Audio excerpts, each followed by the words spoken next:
আমাদের বাংলাদেশি দোকান বাংলা বাকারা তুষার ভাই দোকানে আসলাম। মাশাআল্লাহ খুব এই দোকান ভালো চলে, বেচা কেনা ভালো হয়। আপনারা সবাই এই দোকান কিনবেন। দোকানে অনেক সেফ রেটে করে আপনার এই কুমড়া, টমেটো, লাউ, কলা,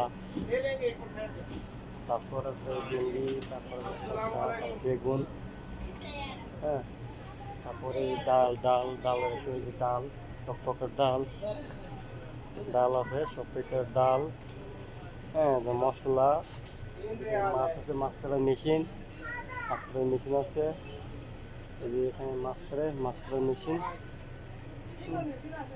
তারপরে মশলা, সবথেকে মশলা, বাংলা বাকালা, বাংলা দোকান জেদ্দা।